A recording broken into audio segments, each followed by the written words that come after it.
Bonjour à toutes et à tous. Vous avez été nombreux à participer à notre webinaire du 6 mai sur la bonne méthode pour réussir vos projets sportifs de proximité. Alors pour ceux et celles qui l'auraient raté, et pour répondre à de nombreuses demandes, voici la rediffusion. Bon visionnage et à très bientôt. L'objectif de ce webinaire d'aujourd'hui et des prochaines 40 minutes pendant lesquelles on va se parler, ça va être d'échanger ensemble sur les bonnes pratiques, les bonnes méthodes et les bonnes clés de réflexion pour nous assurer de proposer aux populations, selon les différents profils, les équipements qui répondront au mieux à leurs pratiques pour créer de véritables lieux de vie, vecteurs de lien social. Et donc, avant de s'intéresser à la bonne méthode et aux bonnes clés de réflexion, on a décidé de revenir sur quelques erreurs, on en a choisi 5, qui reviennent le plus fréquemment lors de nos échanges avec les collectivités à travers la France. Et vous verrez que ces erreurs, c'est potentiellement des erreurs que vous avez pu commettre dans la réflexion. Et l'idée de cet échange, ça va être bien évidemment d'enrichir tout ça par votre retour, qui nous permettra de continuer à affiner cette approche et de mieux vous conseiller. Première erreur qui fait partie des plus fréquentes, c'est celle de collectivités qui souhaitent soit suivre des termes à la mode, soit créer des projets qu'elles auraient vus dans soit la presse locale, soit dans des communes à proximité. Donc, on a souvent des appels et des échanges avec des collectivités qui nous disent, par exemple, et là, on essaie de reprendre des verbatims, qui nous disent, par exemple, nous voulons installer une nouvelle aire de street workout, ou nous souhaitons aménager un nouveau parcours de santé. Et là, il y a un véritable risque. Ce serait de vouloir dupliquer un projet sans étudier ses spécificités. Ce qu'il faut savoir, c'est en fonction de différents critères sur lesquels on reviendra plus tard, chaque projet sportif de proximité est unique. Chaque projet a ses spécificités qu'il faudra absolument étudier avant de proposer les bons équipements. Et donc, chaque projet sera sur mesure. Seconde erreur, c'est celle d'une demande de devis trop rapide. Surtout dans un contexte qui est celui de clôture de budget. On a vécu il y a quelques semaines. On a eu énormément de demandes de collectivités qui nous disent on est en train de clôturer notre budget et on aimerait avoir un devis. Et là, ça comporte plusieurs risques. Le premier, c'est d'ancrer la réflexion sur le prix et d'utiliser le prix comme seule variable de décision avant même de s'intéresser aux bons équipements. On va prendre une analogie et une image dans laquelle vous pouvez vous retrouver, c'est celle du concessionnaire de voitures. Lorsque vous allez chez un concessionnaire pour acheter une voiture, il ne va pas forcément vous proposer la première voiture qui est devant vous ou la voiture la plus proche. Il va faire un audit de vos besoins et de vos attentes pour vous proposer ensuite le véhicule qui sera le plus adapté à votre situation. Un exemple très simple, on ne va pas vous proposer la même chose si vous êtes jeune célibataire citadin ou si vous vivez à la campagne et que vous avez une grande famille. Et il vous semblerait ridicule de démarrer la réflexion par dire combien ça coûte. Donc, la grande erreur qu'il faut éviter, c'est celle de demander les devis trop rapidement, mais c'est plutôt que de commencer par le prix, étudier plutôt les besoins, donc faire un audit des besoins et des attentes, et ensuite, ça nous permettra de trouver les solutions les plus adaptées. Troisième erreur, c'est celle du mythe de l'équipement multigénérationnel. On a également des demandes de collectivités qui nous disent souhaiter installer un équipement qui s'adresse aussi bien aux seniors, aux jeunes et monsieur et madame tout le monde. L'erreur vraiment à ne pas commettre, c'est de penser qu'un tel équipement existe. C'est un mythe. Et plutôt que de penser à des équipements, il faut plutôt penser à des plateaux sportifs multigénérationnels. Qu'est-ce qu'un plateau sportif multigénérationnel? C'est tout simplement un espace sur lequel on va agencer plusieurs équipements qui vont chacun répondre à une attente et à un besoin d'un public de pratiquants différents. Quatrième erreur, c'est celle de vouloir absolument équiper un site en particulier. Là, pour le coup, c'est une erreur sur laquelle j'ai pu échanger hier avec une collectivité qui a un site en centre-ville, situé entre la médiathèque et l'hôtel de ville, un site qui est délaissé, mais qu'elle souhaite absolument équiper pour permettre à un public féminin de faire du sport. Et là, le danger, et c'était l'objet de notre discussion, c'était de se dire, plutôt que de se focaliser sur le site et de penser en premier à un site parce qu'il faut absolument l'équiper, intéressons-nous plutôt au public qui fréquente ce site. Et c'est en fonction des publics qui fréquentent le site, et donc des différents publics qui passent par ce site, qu'on pourra proposer les bons équipements. Et l'erreur à ne pas faire, c'est penser que tous les sites sont propices. Un exemple très simple, c'est celui d'une société qui évoluait dans le milieu de l'équipement sportif de proximité, qui partait d'ailleurs d'une démarche très noble et qui s'est dit, on va équiper les arrêts de bus de petits équipements sur lesquels les gens pourraient faire du sport. Ce à quoi ils n'ont pas pensé, c'est que les gens qui attendent le bus potentiellement vont soit aller au travail, soit aller en cours. Ils ne seront pas forcément dans les dispositions pour se mettre à faire des squats ou à faire des pompes ou à faire des étirements. Donc, avant de vouloir absolument équiper un site, il convient de se poser la question du public qui va y graviter et qui, du coup, va le fréquenter. Et enfin, dernière erreur, on vous a gardé la meilleure pour la fin.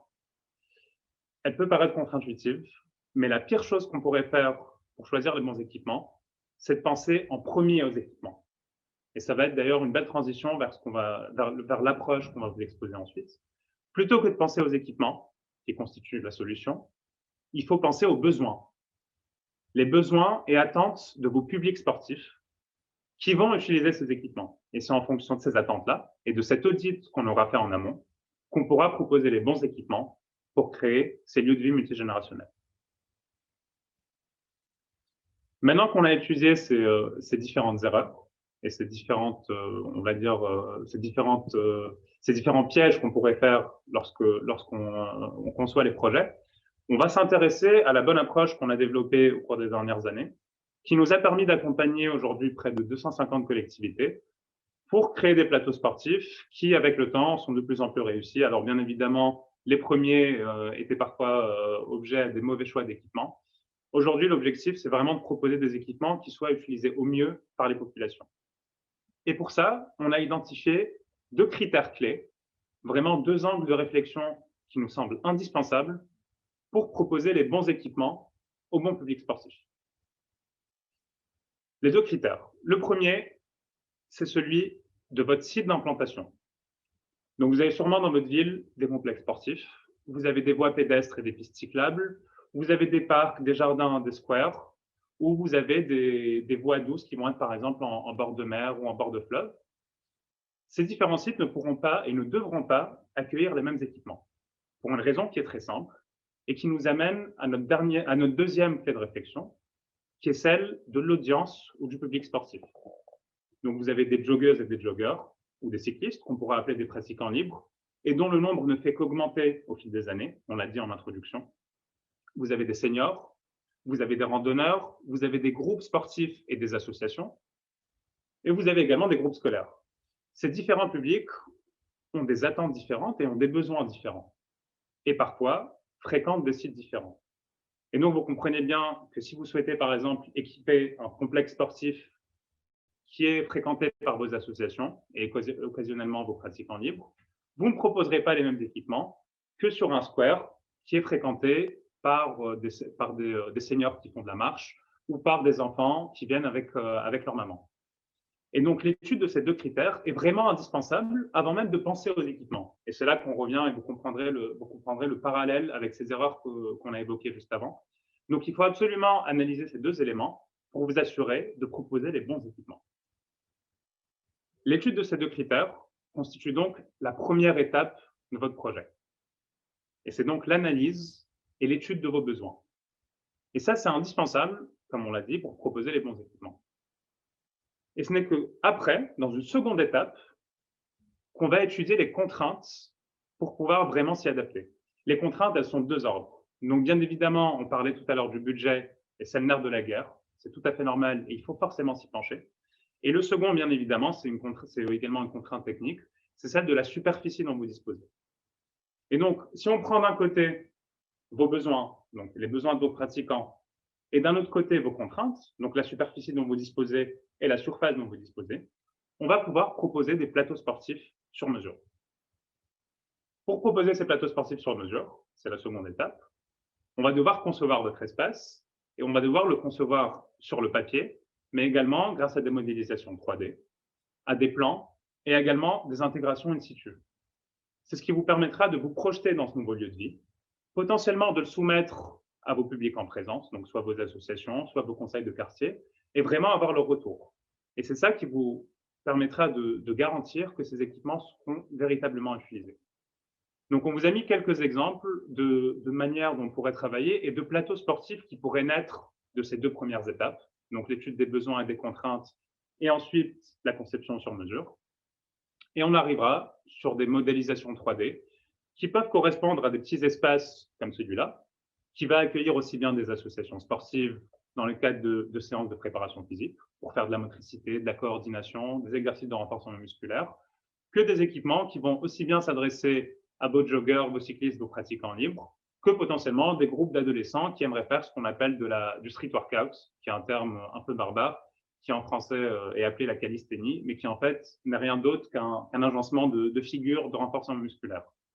On peut avoir des plateaux sportifs qui vont être un peu plus grands, ou encore plus grands, ou encore pour les plus ambitieux, qui peuvent faire plusieurs centaines de mètres carrés pour équiper des grands espaces et en même temps permettre d'accueillir toutes les populations, de vos plus jeunes à vos seniors. Mais vous voyez bien que cette étape-là, celle des propositions d'équipements et celle du choix des équipements, on n'y est arrivé qu'après une longue phase de conception et d'audit du besoin. Et c'est ça qui nous permettra de proposer ces bons équipements. Une fois que c'est fait, l'erreur, ce serait de laisser ces équipements et de laisser les populations livrer à elles-mêmes. Bien évidemment, il ne suffit pas, pour promouvoir la pratique du sport pour tous, d'installer les équipements et de les laisser. Il faut accompagner les usagers dans la prise en main de ces modes de jeu. Et pour ça, l'objectif, c'est d'animer ce plateau sportif. Comment animer ce plateau sportif? C'est bien évidemment, idéalement, d'y organiser des cours collectifs, donc des séances, de découverte et de prise en main des équipements, pendant lesquelles vous aurez des éducateurs formés, idéalement détenteurs d'un diplôme d'État, qui vont organiser des séances collectives pour les usagers. Très souvent, ces éducateurs existent en mairie, et c'est l'idéal. Mais dans d'autres cas, vous aurez dans le paysage aujourd'hui des fabricants et des sociétés, des sociétés qui vont proposer des solutions pour permettre justement d'organiser ces cours collectifs, ce qui vous permettra de créer une émulation et un engouement autour de ce nouveau plateau. Donc voilà les 4 étapes qui sont vraiment indispensables pour monter un plateau sportif, un projet sportif de A à Z. On commence donc, pour récapituler, par l'identification des besoins en fonction de vos publics sportifs et de vos sites d'implantation. Suite à ça, ça nous permettra de choisir les bons équipements qu'on adaptera bien évidemment en fonction des contraintes, donc votre budget et la superficie dont vous disposez. S'ensuit un travail d'itération qui permettra de faire différentes propositions sur mesure sur la base de propositions 3D, modélisation 3D, de plans de surface et d'intégration in situ. Et une fois qu'on l'installe, il faudra idéalement animer ce nouvel espace pour créer de l'engouement des populations autour du nouveau logiciel. Donc, pour finir, on a décidé de s'intéresser à quelques cas d'études de projets qui ont récemment été mis en place et sur lesquels on a appliqué toute cette méthode qu'on vient de vous exposer. L'idée de ces différents projets qu'on vous expose, c'est de voir différents sites d'implantation et différents publics qui les fréquentent. Le premier, c'est celui d'un complexe sportif avec des modules qui sont installés à proximité directe d'un site stade. Donc, si on s'intéresse déjà au public qui le fréquente, on va avoir aussi bien des associations sportives qui gravitent sur les terrains alentours, on va avoir des pratiquants libres qui viennent de manière occasionnelle faire par exemple des boucles de course à pied autour d'athlétisme, et on va en avoir bien évidemment des adolescents et des jeunes sportifs plus ou moins aguerris qui fréquentent le City Stade à côté. Ce qui est intéressant, c'est que la ville de Bègle avait identifié qu'il y avait une demande de la part des jeunes qui utilisaient parfois le mobilier urbain pour faire des exercices de renforcement musculaire. Et donc l'objectif de cet espace, c'était de proposer des équipements qui puissent aussi bien répondre aux attentes des associations pour leur permettre de faire des séances collectives de PPG, donc de préparation physique, mais également qui soient adaptés à une pratique individuelle des jeunes qui souhaitent faire des exercices de renforcement musculaire et donc de street workout. D'où l'idée, comme vous le voyez à l'écran, de proposer différents équipements qui vont être dédiés aussi bien à l'exercice de renforcement musculaire de haut du corps, que de bas du corps, que de cardio ou encore d'étirement. Donc, c'était l'enjeu de ce projet sur Bègle. Autre projet, on reste sur le complexe sportif, mais là avec un focus vraiment sur les associations et le club de foot qui utilise le terrain. La ville d'Orgon avait identifié que le terrain aux heures de pointe pouvait être soumis à une forte demande.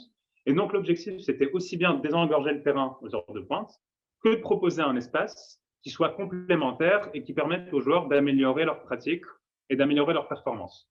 Et donc, de mettre à disposition des associations des équipements qui leur permettent de faire des exercices de renforcement musculaire de motricité, de coordination, mais également des séances de préparation physique. D'où un agencement d'équipements qui permettent aussi bien de faire des bondissements. Vous voyez les cubes de différentes hauteurs qu'on appelle des plinths. Vous voyez également un escalier de step, des chaînes de suspension, un banc abdos. Donc, autant d'agrès qui permettent vraiment de faire des séances de ce qu'on peut appeler, dans un terme également barbare, du circuit training, mais qui en fait permet vraiment de travailler toutes les parties du corps. On va changer de ville et on va changer de public sportif. On va se rendre à la Bernerie, en Loire-Atlantique, où là, on est sur un site, sur une voie qui longe une voie pédestre en bord de mer, qui est fréquentée par des seniors qui font de la marche et par des joggers et des joggeuses qui font de la course à pied. Et donc là, on est exposé à des besoins différents. Les seniors veulent simplement faire des exercices de pratique douce, de vascularisation des membres. Et donc, la ville a décidé de leur mettre à disposition ce qu'on appelle des appareils guidés. Donc, vous voyez sur cette photo, par exemple, un elliptique qui permet de faire des mouvements de gym douce selon un axe guidé. Mais vous avez également des modules dédiés à la motricité et à la coordination. Donc, vous voyez mes chefs de rythme. Vous voyez encore une fois ces fameux plinths qui permettent de travailler la détente. Et tout à droite, vous avez ce qu'on appelle des stations de cross-training sur lesquelles vous avez aussi bien un banc abdos, une barre de traction, une chaise romaine, qui va permettre à tous les pratiquants libres de venir compléter leur pratique en faisant un peu d'exercice de renforcement musculaire et de cardio avant de rentrer chez eux. Et enfin, on va passer à un autre exemple pour aller à Bussy-Saint-Georges, en région parisienne. On est en bord d'un lac qui est fréquenté par des joggers. On a également des groupes de joggers qui viennent faire de la course à pied et qui vont donc de manière systématique, avant ou après leur boucle de course à pied, venir faire un peu d'étirement, venir faire un peu d'abdominaux et travailler un peu la motricité sur l'échelle de rythme que vous voyez installée. Donc, on est sur un petit espace qui fait moins de 80 mètres carrés et qui va accueillir simultanément une dizaine de personnes pour des séances aussi bien de pratique libre de manière individuelle que des séances en groupe. Donc là, vous voyez qu'on est encore une fois sur des enjeux différents.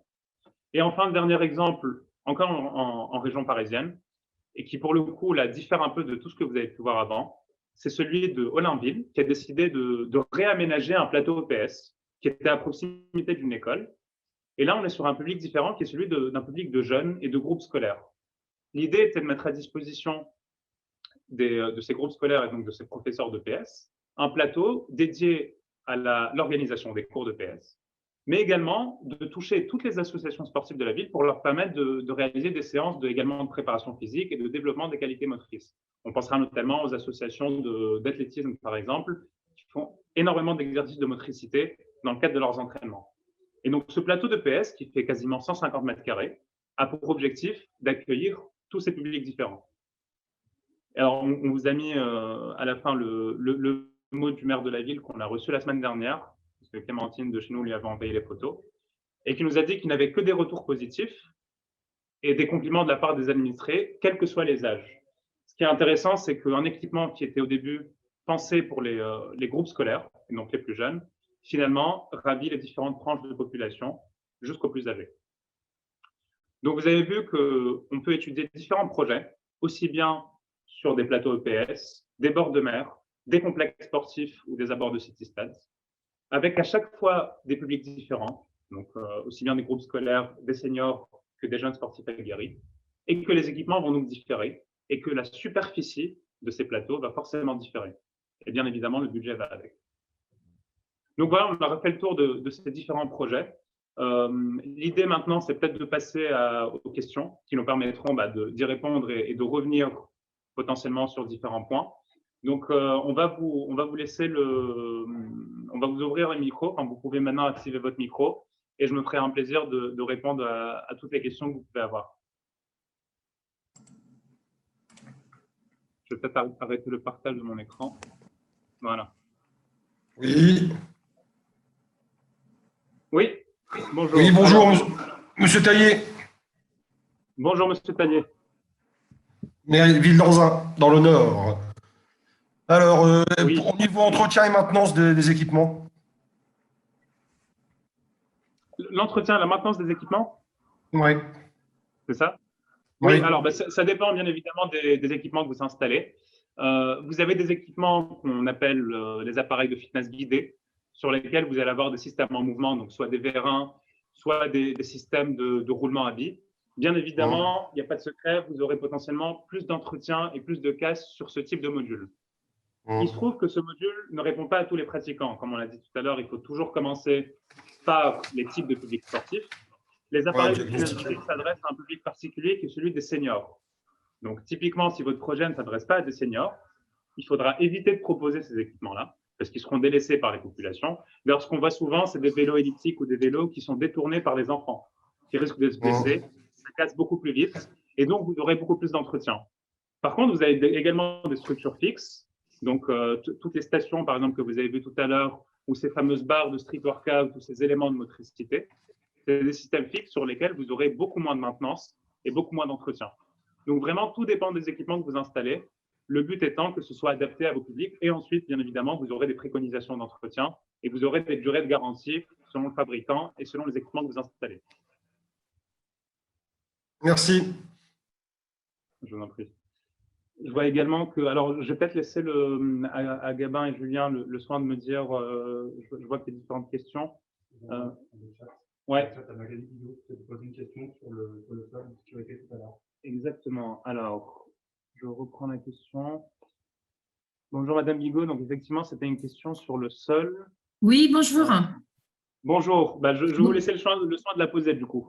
Oui, vous m'entendez? Oui, parfaitement. Oui, donc Madame Bigot en charge de la maintenance des aires de jeu sportives et collectives à Colomiers, en Haute-Garonne, à côté de Toulouse.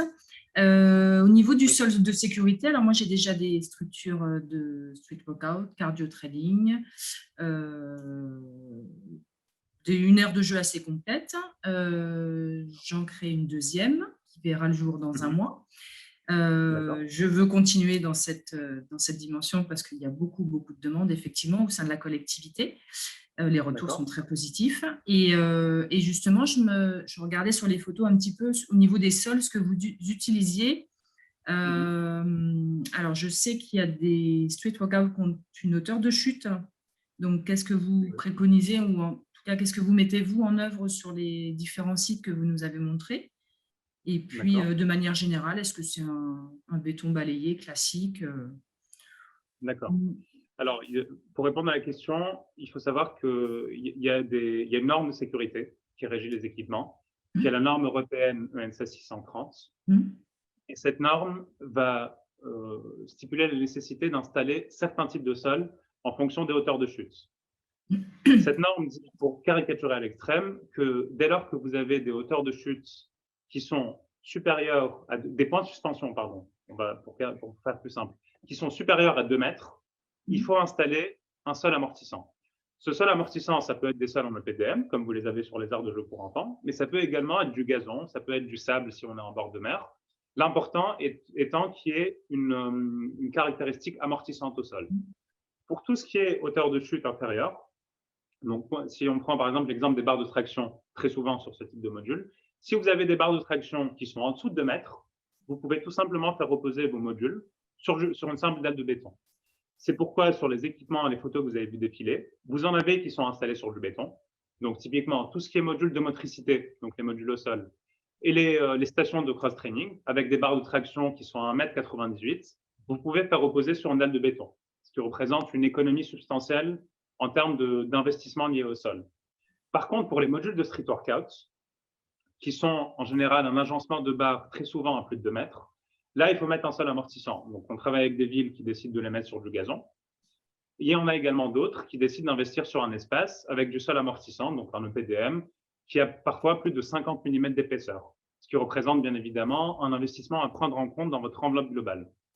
Donc, pour répondre à votre question, il y a bien évidemment les contraintes liées à la norme, et après, il y a également on va dire, des considérations d'ordre esthétique et de confort. Mais tout dépend des équipements que vous installez.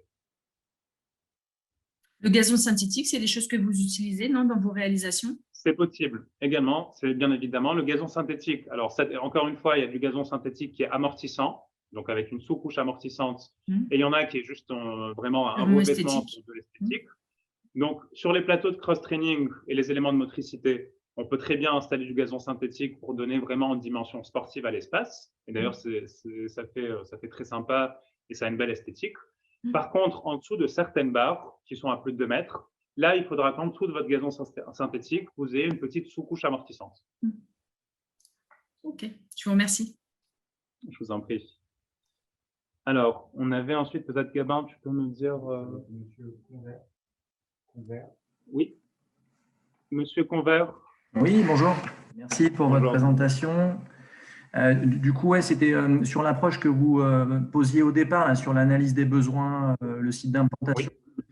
Moi, j'ai des questions pas forcément très simples, mais ce qui m'importe en premier lieu, c'est les notions de responsabilité en fait, de l'aménageur, donc du maire ou du président de nos collectivités.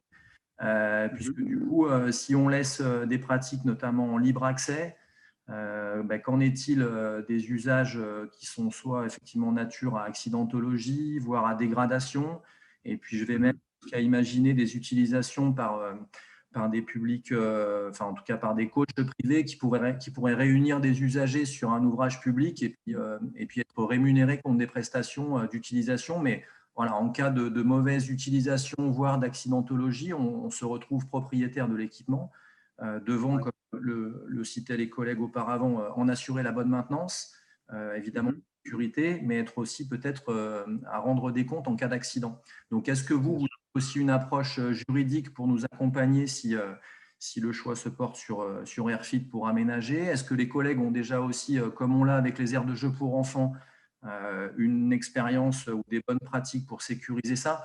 Et l'enjeu, c'est de ne pas tomber dans un aménagement que, effectivement, on sécurise à outrance, complètement clos. Alors, j'ai vu dans vos différentes implantations, effectivement, si c'est dans un champ déjà, un aménagement sportif déjà existant, il y a peut-être déjà du barriérage ou des dispositifs de sécurité. Mais c'est surtout ce qui m'importe, comme les derniers exemples que vous avez sur des sites en libre accès qui ne sont pas à clore complètement avec du grillage de partout, des cadenas, ce n'est pas l'idée. Mais derrière, une notion de responsabilité qui doit être aussi amenée, nous en tout cas, auprès de nos décideurs pour les rassurer. Bien sûr. Alors, effectivement, les différents points, je vais tenter d'y répondre les uns par les uns, l'un après l'autre, pardon. Le premier, c'est celui de la responsabilité. Il faut savoir, comme je l'ai rapidement abordé tout à l'heure, que ces équipements sont certifiés conformes à une norme. Donc, tout fabricant doit vous délivrer, en tout cas à votre demande, doit pouvoir vous délivrer à votre demande, un certificat de conformité des équipements. Donc, ce certificat de conformité, il va par exemple faire que le barodage aura un certain écartement pour éviter, par exemple, les coincements de tête des enfants, éviter les coincements de doigts, ce genre de choses. Une fois que l'équipement est installé, vous avez la possibilité également de faire passer un cabinet de contrôle qui va vous délivrer un certificat disant que cet aménagement a été réalisé dans les bonnes règles de l'art. À partir de ce moment-là, votre responsabilité en cas d'accident est engagée de la même manière que sur tout autre aménagement urbain dont l'utilisation normale serait détournée. Un exemple caricatural qu'on pourrait donner, c'est celui, par exemple, d'un banc public.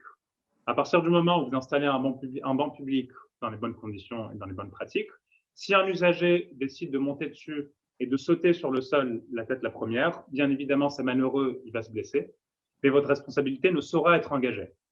C'est la même chose pour les aires de jeu, les aires de jeu pour enfants, et vous connaissez mieux que moi, et c'est la même chose pour les aires sportives. Autre chose concernant les aires sportives, il faut savoir que conformément à la norme, elles sont interdites aux personnes de moins d'1,40 m. Donc ça, ce sera inscrit sur le panneau d'information qui sera apposé à l'entrée de votre aire de fitness et qui est d'ailleurs obligatoire. Donc légalement, la norme européenne fait que vous allez être protégé de toute potentielle poursuite en cas d'accident. Après, bien évidemment, il se peut qu'avec le temps, l'équipement se dégrade et que, par exemple, du fait du vandalisme ou tout simplement du temps, vous ayez soit des boulons qui se dévissent, qui peuvent provoquer, par exemple, soit la création d'arrêts de vivre ou de blessures. Et là, effectivement, c'est votre responsabilité en tant que gestionnaire du site et de responsable de la maintenance d'organiser cet entretien conformément à un carnet de contrôle et des préconisations de maintenance que vous aura délivré le fabricant. Et si vraiment vous voulez être sûr à 100%, vous avez également des offres de maintenance qui sont à votre disposition avec un certain nombre de passages de techniciens agréés qui pourra s'assurer vraiment de la bonne gestion et de la bonne sécurité de votre lieu de vie. Donc, vous avez vraiment un tas de mécanismes, aussi bien légaux de contrôle et de maintenance derrière, qui font que vous allez vous protéger au mieux contre ces différentes problématiques. Mais bien évidemment, le risque zéro n'existe pas.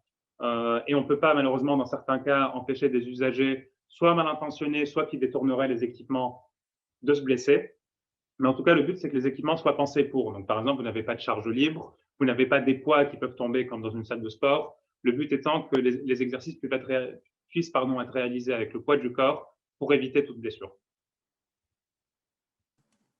Merci. J'espère avoir répondu à votre question. Merci. Ouais, et peut-être si jamais les collègues en ont déjà l'expérience, juste la partie de régulation à nouveau d'utilisation Par le coach. des utilisateurs privés qui feraient ça aussi sous une sorte de prestation payante, quoi. Après, c'est ce que j'ai déjà vécu ailleurs et à un moment donné, bon, on est ouvert à une pratique la plus large possible, mais pareil, ça vient croiser des notions de responsabilité, quoi. Financer un équipement public d'usage privé qui après peut être aussi mis d'ailleurs en évidence comme pas assez complet ou commençant à s'user ou ça, est-ce que les collègues ont déjà des expériences qui sont régulées par de la convention ou je ne sais pas quoi d'autre, mais effectivement, c'est intéressant. Une analyse de départ où on imagine ce genre d'aménagement pour aussi potentiellement parfois accueillir des publics sous encadrement avec nos ETAPS, par exemple.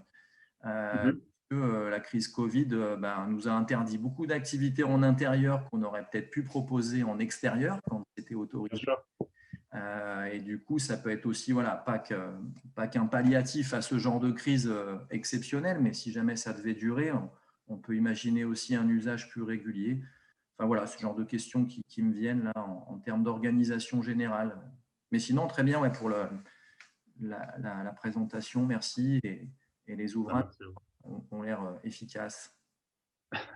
Merci. Écoutez, je vous propose de prendre du coup la question suivante. C'était du coup, Gabin, Monsieur Mercadier. Je vous écoute. Oui. Bonjour à toutes et toutes. Je me posais la question concernant donc l'évolution des modules, c'est-à-dire dans 3, 4, 5 ans, si on veut changer un module, sont-ils fixés définitivement ou sont-ils évolutifs? Alors, tout dépend bien évidemment des modules que vous installez. L'objectif étant qu'ils soient évolutifs. C'est pourquoi d'ailleurs dans certains projets, on va préconiser aux collectivités de prévoir toujours un peu plus d'espace si par exemple ils réalisent une dalle de béton.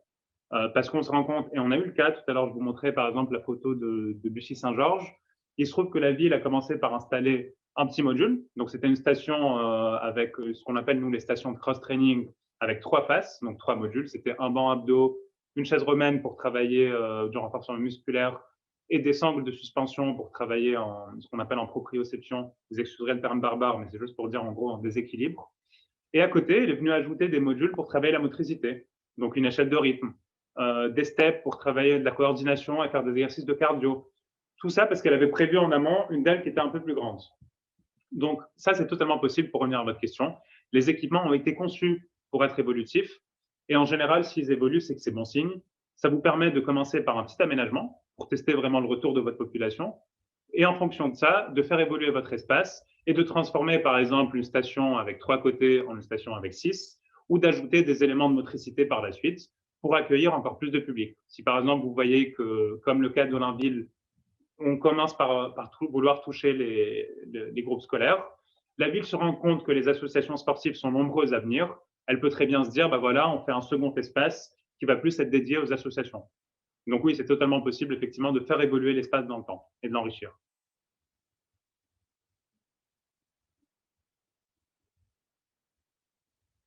Ensuite, donc pour passer à la question suivante, c'était Madame Charprenet. Madame Charprenet-Quentin, à vous l'honneur. Attendez, voilà. Oui, bonjour, bonjour à tous.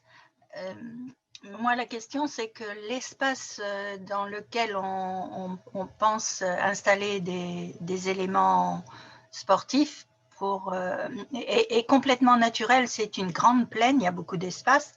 Et je ne vois pas un plateau comme ce que vous nous avez présenté, un truc entier, global et en bloc. J'imaginais faire quelque chose de plus étalé et rester sur l'herbe ou en tous les cas sur des fonds, des sols qui soient adaptés à chacun des éléments, mais pas pas pour tous à la fois, quoi, pas un gros bloc comme ça. D'accord. Alors, encore une fois, si on revient aux erreurs fréquemment commises, rappelez-vous, le fait de commencer forcément par le site d'implantation, ça peut potentiellement vous exposer à des risques. Donc, plutôt que de s'intéresser déjà, de penser uniquement au site et de se dire « je dois absolument l'équiper », la question qu'il faudrait qu'on se pose, c'est quels sont les publics qui fréquentent ce site? Et en fonction de ces publics, est-ce que c'est intéressant de proposer des équipements sportifs de proximité? Donc, typiquement, sur cette plaine engazonnée dont vous me parlez, quels sont les publics qui gravitent? Est-ce que vous avez des gens qui font de la course à pied? Est-ce que vous avez des cyclistes? Oui, pour l'instant, non, pour l'instant, on a surtout une équipe de loulous qui font comment on appelle ça, avec les voitures, qui font beaucoup de rodéo voitures. Et puis, on a aussi des joggers, des personnes âgées qui se promènent avec leurs petits chiens. Voilà. D'accord. Est-ce qu'à côté, par exemple, vous avez un complexe sportif qui est fréquenté par des associations ou est-ce que ce type de public ne fréquente pas? Assez proche, à 200 mètres, il y a un multisport avec un espace enherbé aussi. Et c'est là que nos loulous font aussi beaucoup de grosses bêtises. D'accord. Alors, effectivement, il faut prendre ça en considération. L'idée étant que les gens n'iront pas forcément faire naturellement du sport et spontanément pratiquer une activité sur un espace sur lequel ils vont être dérangés. Donc, si vous avez énormément de groupes de jeunes qui s'adonnent à des activités de rodéo ou d'autres sur ce site, ça peut potentiellement décourager les autres sportifs. Donc, l'idée et la question qu'il faudrait se poser, c'est est-ce que c'est forcément pertinent d'équiper ce site-là? Et est-ce que vous ne vous exposez pas justement à l'installation d'équipements qui sont délaissés? Est-ce qu'il n'y aurait pas sur la ville d'autres endroits sur lesquels vous allez avoir plus de joggers, plus d'associations qui ne seraient pas dérangées par les autres? Donc, pour ça, alors, il y a une approche qui est effectivement cette approche-là que je viens de vous exposer, ou sinon, il faudrait faire en sorte que ces groupes de jeunes qui justement dérangent les autres, il faudrait qu'ils soient attirés par d'autres activités. Donc, peut-être que c'est à eux qu'il faut proposer les bons équipements et que peut-être que si on leur aménage une aire de street workout pour faire du renforcement musculaire, ils iraient dessus plutôt que d'utiliser les voitures pour faire du rodéo. Donc, vraiment, la question qui se pose, encore une fois, plutôt que de s'intéresser uniquement aux sites, il faut qu'on se pose la question des publics qui les fréquentent. Et là, dans votre cas, c'est un cas assez particulier, effectivement. Il faut, à mon avis, prendre la réflexion des deux côtés et de voir si, d'une part, ce site est pertinent et d'autre part, si les publics sportifs qui le fréquentent vont être amenés à y faire du sport du fait des nuisances qu'il peut y avoir, on va dire. Donc, pour ça, avec plaisir pour en discuter de manière plus détaillée avec le conseiller sportif qui sera en mesure de vraiment vous accompagner sur un projet sur mesure. Mais je pense qu'effectivement, il ne faut pas forcément penser uniquement au site. Vous risquez de vous exposer à potentiellement des nuisances une fois le plateau sportif installé. Oui, on se demande vraiment. De toute façon, même le multisport, les habitants qui en sont proches demandent à ce qu'il soit complètement enlevé parce que nos loulous… Ça provoque des nuisances? Oui. C'est possible. Et je rebondis sur votre question parce qu'il y a également une question qui revient très souvent. C'est celle du parcours de santé. D'après ce que je comprends bien, vous ne souhaitiez pas installer un plateau sportif en bloc, comme vous dites, oui, mais plutôt aménager un parcours de santé avec différents équipements disséminés le long d'un parcours. C'est une question qui revient très souvent. Mais encore une fois, et c'est là que si on ne pense pas aux équipements et qu'on pense aux pratiquants, on trouve la réponse. Si on s'intéresse à la manière dont les gens font du sport, donc dont vos joggeuses, vos joggers font du sport, aujourd'hui, quand ils sortent de chez eux pour faire de la course à pied, ils ne vont pas courir 200 mètres, s'arrêter sur un équipement pour faire un exercice imposé, puis recourir, s'arrêter sur un autre équipement, ainsi de suite le long d'un parcours.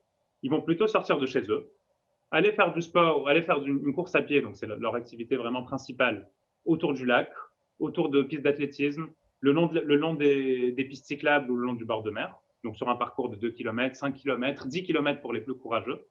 Et ce n'est qu'à la fin du parcours qu'ils vont s'arrêter sur des équipements pour faire un peu de renforcement musculaire, un peu de gainage et un peu d'étirement avant de rentrer chez eux. Et là, vous voyez bien que l'idée de proposer des équipements disséminés le long d'un parcours, ça ne s'inscrit plus dans leur pratique. Par contre, ce qu'il faut proposer, ça va être un espace sur lequel ils vont avoir un agencement de différents équipements, sur lesquels ils vont pouvoir faire un peu d'étirement, un peu de renforcement musculaire, un peu de gainage, avant de rentrer chez eux. Et le second, le corollaire de ça, mais c'est également le point positif du plateau sportif, c'est que, à contrario d'un parcours de santé sur lequel on pratique tout seul, sur un plateau sportif, on peut pratiquer en groupe. Et si on revient aux enjeux dont on a parlé tout à l'heure, et notamment l'enjeu sociétal de créer un véritable lieu de vie, ben on comprend tout simplement que pour créer un lieu de vie, il faut permettre aux gens de se rencontrer et de faire du sport en groupe. D'où également la valeur ajoutée d'un plateau sportif versus un parcours de santé. Donc, c'est différents critères à prendre en compte également, mais on aurait tendance à déconseiller d'aménager des équipements disséminés le long d'un parcours parce que ça répond moins pour nous à l'évolution des pratiques. Ah, merci. Je vous en prie. Ensuite, il y avait une question du coup de la ville de Ludre. La ville de Nancy, Oui, pardon. oui, du coup, c'est moi. Si, c'est sur la station de Ludre, Oui. donc à côté de Nancy. Et en fait, on a installé, enfin, le maire de Ludre a installé une station de fitness, donc avec barre de traction, etc.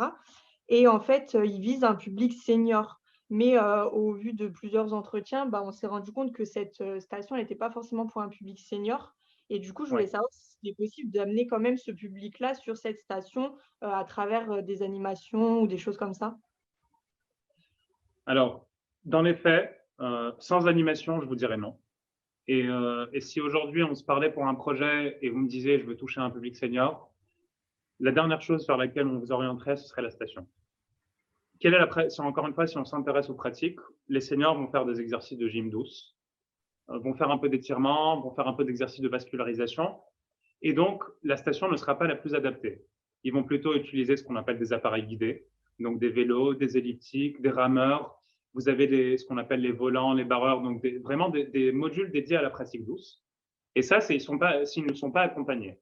Par contre, ce qui est intéressant dans l'accompagnement, et notamment sur la station, c'est que le coach, grâce à son expertise, va pouvoir leur montrer la manière dont ils vont pouvoir détourner les différents modules pour faire des exercices qui sont adaptés. On va prendre un exemple très simple, qui est celui, par exemple, de l'escalier step que vous avez sur la station, que je vais vous montrer en vous partageant mon écran. Alors, voilà, on va prendre l'exemple d'une photo de station, qui est par exemple celle-ci. Donc, normalement, là, vous voyez mon écran. Donc, vous voyez l'escalier que vous avez au premier plan. Donc, pour des associations, ça pourrait très bien être utilisé pour faire, par exemple, des bondissements sur la première ou la deuxième marche, faire des pompes inclinées ou des pompes déclinées. Donc, on va directement se retrouver sur une pratique assez aguerrie.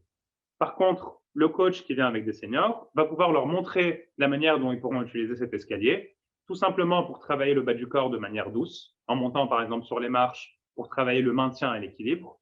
Il va leur montrer comment utiliser le banc pour abdos, qu'on voit de l'autre côté, pour également soit s'étirer, soit faire des petits exercices pour travailler le haut du corps et les triceps. Vous voyez également qu'il y a des sangles de suspension au premier plan. Ça, c'est pour le coup un agrès qui est vraiment adapté à toutes les audiences. Encore une fois, encore faut-il avoir l'expertise et donc l'accompagnement du coach. Et là, il va leur montrer comment, avec ces sangles, ils vont pouvoir travailler un peu le dos, ils vont pouvoir faire des étirements, ils vont pouvoir faire des squats de manière accompagnée pour être sur une pratique plus douce. Et donc, c'est là qu'il y a une véritable valeur sur l'accompagnement. Et c'est là que votre coach peut avoir une véritable valeur. Mais encore une fois, dans l'idéal, il faudrait que cet équipement soit complété par des exercices de gym douce, comme des vélos ou des elliptiques. C'est ce qu'on conseillerait.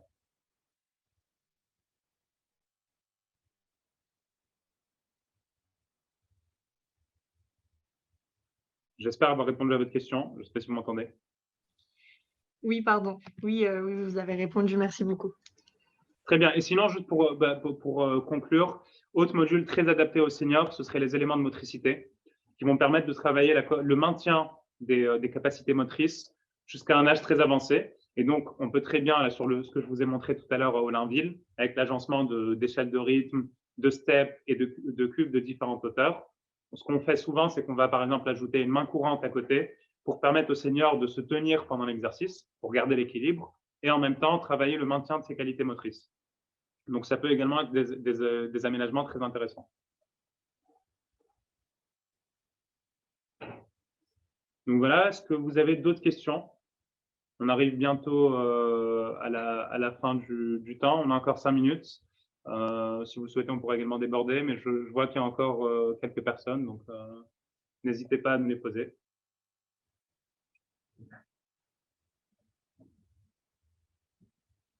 Très bien. Bah, écoutez, je pense qu'on a fait le tour. De toute façon, on est à votre disposition. Vous avez tous mes coordonnées que je vous ai envoyées par mail. Merci de votre temps. On espère avoir répondu à vos questions. On espère avoir touché à des sujets qui sont d'actualité et qui vous intéressent. Et surtout, on espère vous avoir fourni des clés de réflexion que vous pourrez directement appliquer dans vos projets pour vraiment mettre à disposition de vos populations ces nouveaux lieux de vie qui répondent aux différents enjeux qu'on a abordés. Donc, encore une fois, merci. On vous souhaite une très bonne après-midi. Et on vous dit à très bientôt et au plaisir d'échanger dans le futur pour vos différents projets. Au revoir.